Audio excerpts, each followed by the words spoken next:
So first you have the grooming kit, and then you need a saddle pad, a wither pad, which is optional, depending on your horse, and you definitely need a saddle, and you need a girth. You're also going to need a bridle, and a helmet, definitely. You might need a martingale, and of course you need a horse. And you'll also need some riding boots and riding pants, which you can see on me. So you want to start out by getting a nice brush, and you're just going to brush all the dirt off the horse, off his face, off his body. You use kind of flicking motions to get it off. You want to make sure he doesn't get any sores where the dirt is, and that his skin stays healthy, so you want to make sure he's nice and clean all the time.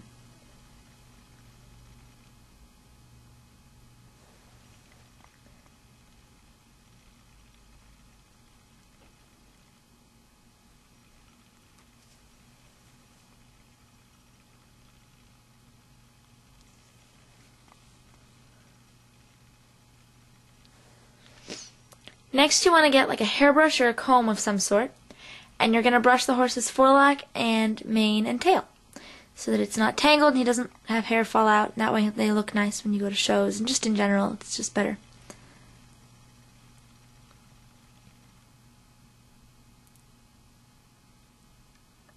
And all of the supplies you see in this video can be obtained through Dover Saddlery or State Line Tack. Next you're going to clean out their feet, and you need a hoof pick for that. And I really like the ones with a brush on the end. You have to get all the stuff out of their feet. You want to make sure they don't have any rocks, because any rocks in their feet could cause bruises on the undersides where they're kind of tender. And you want to make sure none of the moisture or anything causes an infection in the foot. And the silver things you see on their feet are shoes. Those are there to help support the feet and keep them from cracking when we do a lot of heavy pounding and stuff. Jumping is harder on their feet, and the shoes help protect them from that and keep them where they're supposed to be. And you want to be really careful when you're handling the back feet that you don't get kicked or anything. Fortunately, this horse is very well behaved, and it's not a problem.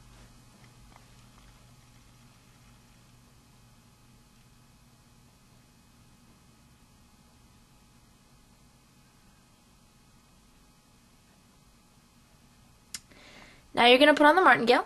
So first you want to unbuckle it, and then you want to make sure the buckle is going to end up on the left side of the horse, and you just flip the strap over the horse's neck and put it on so it fits him nicely, and tuck in the extra. So once it's on, if you have it on correctly, the longer portion should be going under his stomach, and the shorter portion should be in the front to connect to his chin. Next you're going to put on the saddle and stuff. So first goes the saddle pad, and that's to keep from getting any rubs or anything, and to make sure there's a little bit of cushion between the horse and the saddle. If your horse's back is particularly bony, you may want a wither pad, and this horse is, so we're going to use one. And it just provides extra cushion, make sure he doesn't get any points of pressure that are going to cause him pain.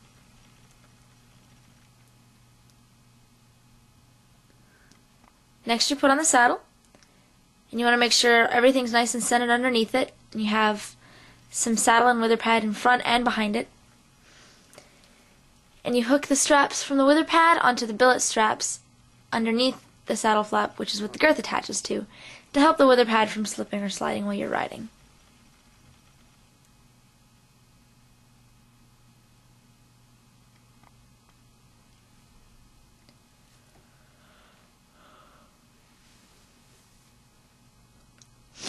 Next is the girth, and that helps hold the saddle in place.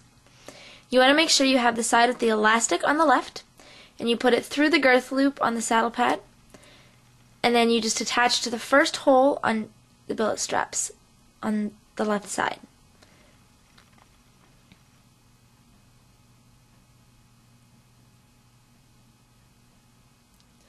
Then you go over to the other side, make sure that the martingale is adjusted correctly, so that the horse can use his head but can't throw it around above him.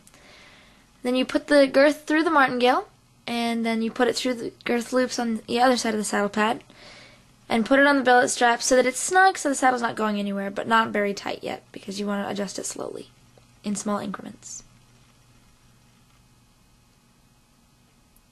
The next step is the helmet. So you don't have to use a hairnet. I like to because it keeps all the stray hairs out of the way.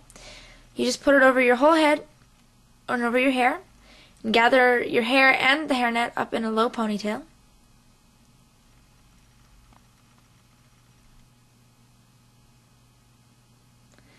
And then put the hairnet behind your ears and adjust it up to your forehead. Then you're going to flip the ponytail upside down, and you're going to put the helmet on from back to front. You can adjust it, make sure the ponytail is centered where it needs to be. Get all the stray hairs tucked into your helmet. Clip the helmet, and you're done. The last thing you have to put on is the bridle. And you want to start out by unhooking the chains, or the ropes in the cross ties. You're going to put the reins over the horse's head to make sure he doesn't leave when you take the halter off. Once you've got the halter off and out of the way where the horse won't step on it, gather up the bridle in one hand and hold the bit in the other hand. And you want to make sure no pieces of leather are actually going to end up in his mouth. So once you've got it all gathered up, you put the bit in. You just help encourage it.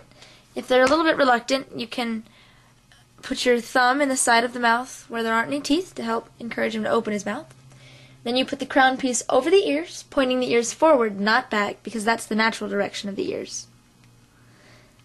Then you put on the noseband, and you have to make sure it goes under all the other pieces.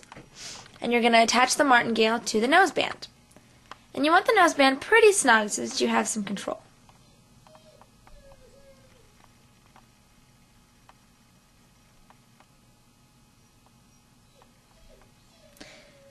The next step is the throat latch, which is there to help hold the bridle on in the event that the rider should come off and pull on the reins. That way the bridle will still stay. And when you put it on, you want it to be able to fit about a fist between the throat latch and the underside of their chin. And this bit is called a pelham, and it has a curb chain and double reins. So you want to put the chain on pretty snug so that it's not flopping around, otherwise it can be a little too severe and sometimes the horses don't like it. But the chain helps add a little bit more control. Then you're going to take the reins over the horse's head and you're ready to head out. You may need a crop, so you can take that with you. And then before you get on, you want to tighten the girth to make sure the saddle's not going to go anywhere when you get on. And you want to put your stirrups down on both sides. You're going to flip the reins over the head and lead the horse up to the mounting box.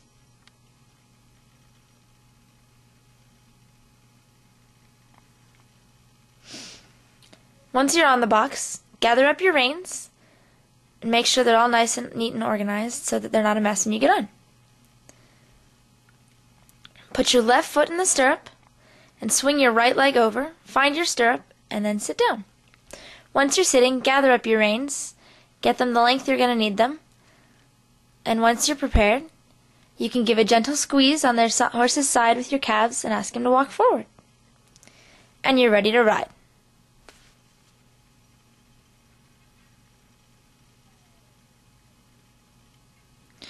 Once you're tacked up and ready to go, you can begin riding. You want to sit tall and remember to keep your heels down.